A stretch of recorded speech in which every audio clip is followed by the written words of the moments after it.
Fumbo la namna gani hili, mbona sielewi? Mengi yanatokea lakini sielewi. Kuna nini hapa, mbona sielewi? Au mambo ya ushirikina, mimi sielewi. Hili ni fumbo la namna gani, sielewi. Hili ni fumbo. Grace. Wife. Abe mume wangu. Njoo mara moja. Mume wangu bado unapitia mahesabu yako? Najaribu kupitia naona yapo sawa ya. Njoo basi mke wangu. Sawa mume wangu.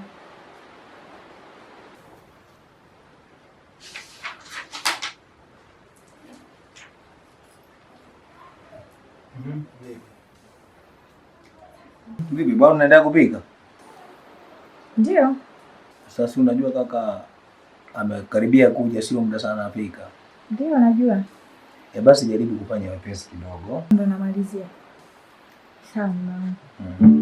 Au mambo ya ushirikina, mimi sielewi. Hili ni fumbo la namna gani, sielewi. Hili ni fumbo, mbona sielewi? Fumbo, mbona sielewi? Ni ajabu sana baba kutembea na mwana.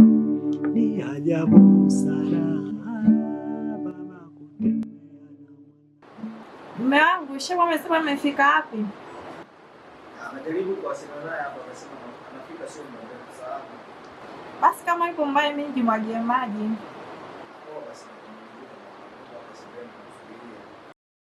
Sawa. Hili ni fumbo la namna gani? Fumbo hili, fumbo la namna gani? Jamani, nashukuru sana nimefika. Dogo, hongera. Tunahitaji ujue. Asante. Unapambana?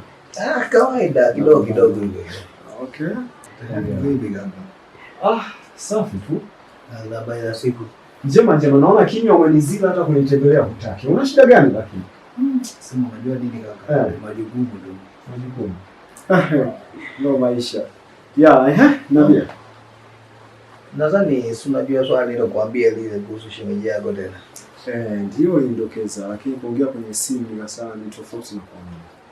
Naona tu the way ilivyokaa napata tu picha bila simu yake.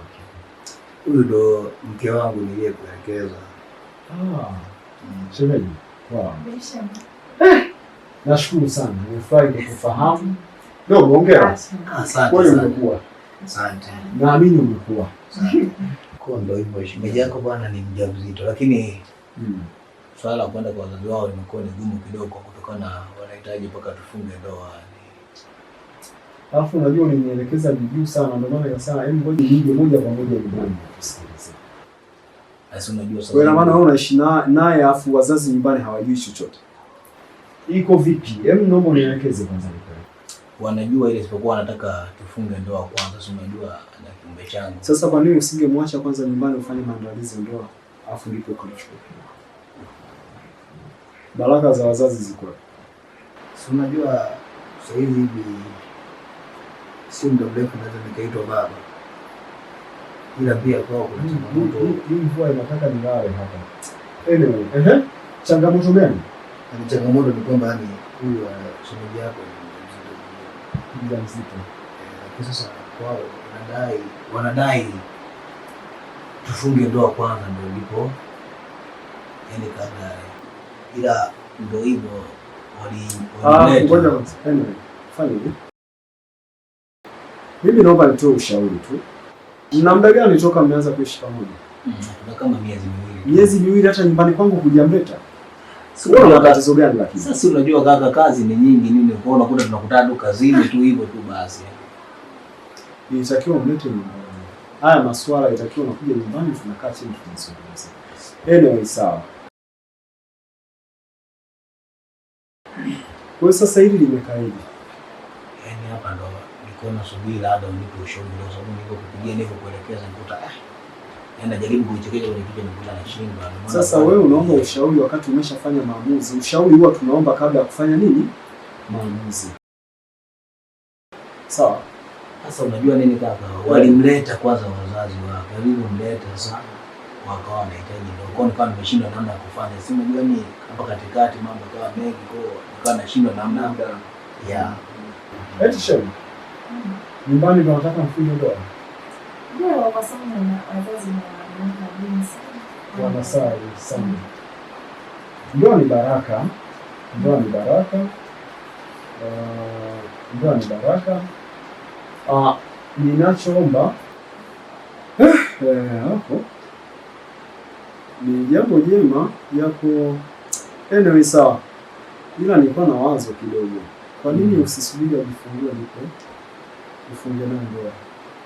Sidhani kama wazazi watakubalia. Kwamba ukijifungua alafu ukafunga ndoa inaweza ikaleta shida. Sidhani ndoa elimu na wazazi. Anyway, sawa.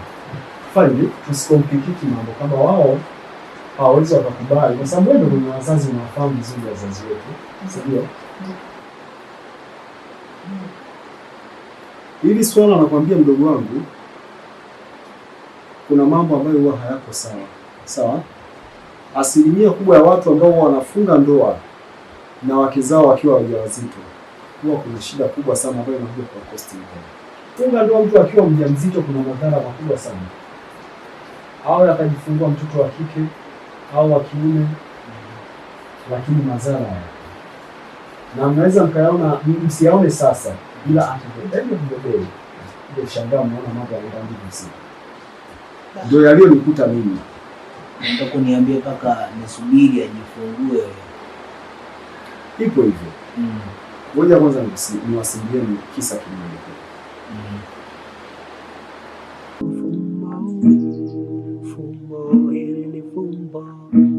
Fumbo la namna gani hili, mbona sielewi? Mengi yanatokea lakini sielewi. Kuna nini hapa, mbona sielewi? Au mambo ya ushirikina, mimi sielewi.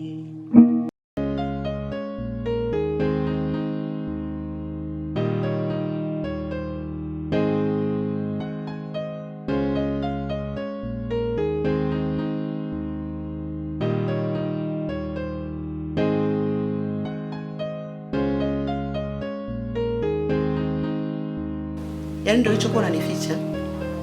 Na kuuliza unaumwa? Unasema mimi mzima. Ndio unanificha hicho. Mbona umetoa mimba mwanangu? Unalala unanificha mimi. Hivi unajua ulichokifanya na nini mwanangu?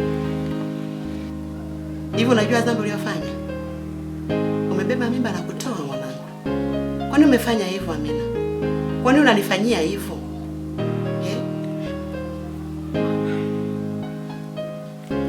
Mimi nimependa kufanya hivi. Nimefanya hivi ni kwa sababu ya hali. Unafikiri naweza nikakuelewa mwanangu? Mama, nimefanya hivi kwa sababu ni ya hali ya maisha. Hali ya maisha gani nyanja yako? Na vile vile mamangu mimi sitaki nikupe mizigo. Na ndio maana niliamua nitoe ujauzito kwa sababu ningekuletea mzigo tu bure hapa mama. Nyie nimewalea, mmekuwa na ndugu zako wote, kaka zako mmekuwa. Unafikiri wewe ningeshindwa kumlea? Ningeshindwa kumlea mwanangu wewe mtoto? Kinachoniumiza mwanangu, umeniumiza. Sikutegemea kwamba unaweza kufanya hivyo. Ndio imeshatokea mama. Na sasa hivi nitapigia simu kakako. Najua kila kitu ulichokifanya. Sitanyamaza mwanangu. Hivi mimi hata jamii wakisikia, nitaweka wapi sura yangu? Isitoshe babako akisikia.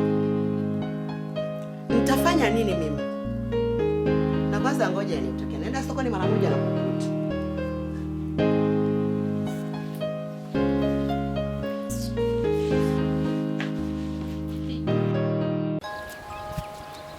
Halo mama. Niko nyumbani, sijatoka bado. Aha, sawa. Leo sijaenda kazini, najisikia uchovu sana.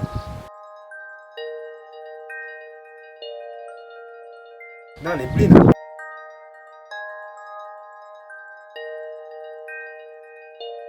Yupo tu ndani anaangalia TV. Asante, nashukuru. Haya.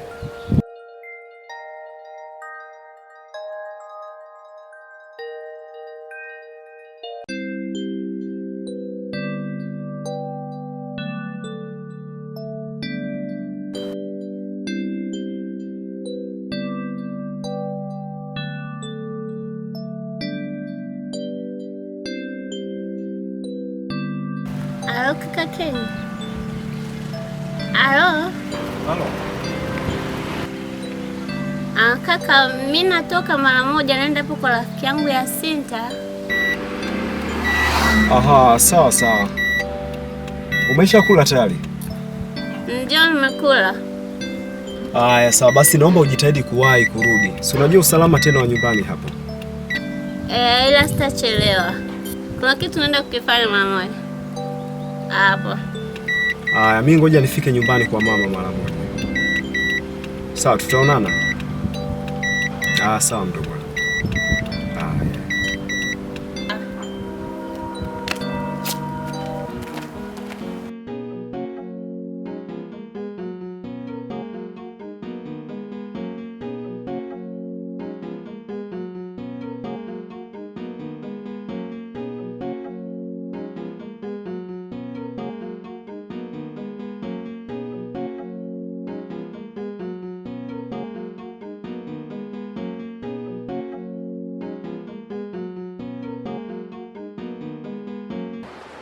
Wewe unaelewa sababu iliyomfanya shemeji yako akaondoka pale nyumbani? Akarudi kwao? Hapana. Muda mwingi mimi nilijikimbiza for nothing. Nilikuwa napambania mambo ya nyumbani kwetu sana kuliko hata ya nyumbani kwangu.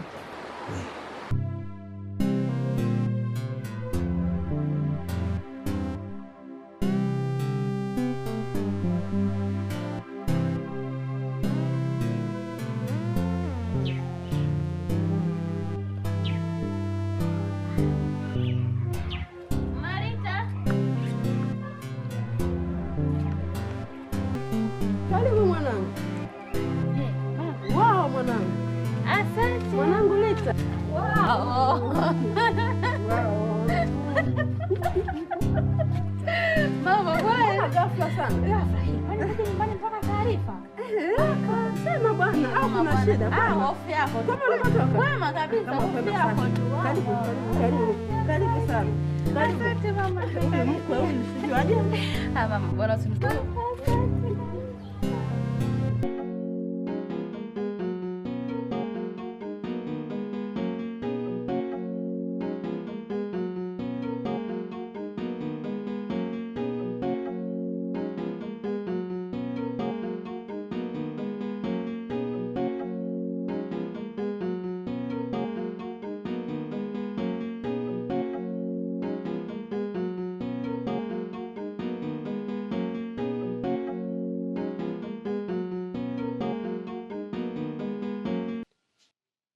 Mwanangu Doka. Doka. Doka. Kulikoni? Nadhani hata umefika baba.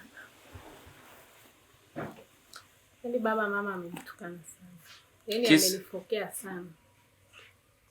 Eti kwa sababu tu tumeenda hospitali. Tumefika kwa dokta. Dokta amenipima, imegundulika kama mimi nimetoa ujauzito. Kwa ndo hivyo. Mwanangu ndo shaka. Mimi nilifikiri mamako ana akili. Nilifikiri atafurahi kwa Mungu kwamba yani kwa kweli mwanangu amepona. Ni kweli ulichokifanya sio kizuri. Lakini mimi babako ninafurahi kwa sababu ninakuona hivi ulivyo. Je, ungekufa? Sijui baba. Hakupaswa kukutukana wala hakupaswa akufokee. Basi angekuwa na shukrani kwamba Mungu ninakushukuru mwanangu amepona. Lakini mimi ninamsubiri niweze kumuuliza vizuri. Sasa hapa kwa ametoka sija ameelekea sokoni sija ameenda. Basi kuwa na amani. Mamako hana akili. Labda mimi niulize kitu.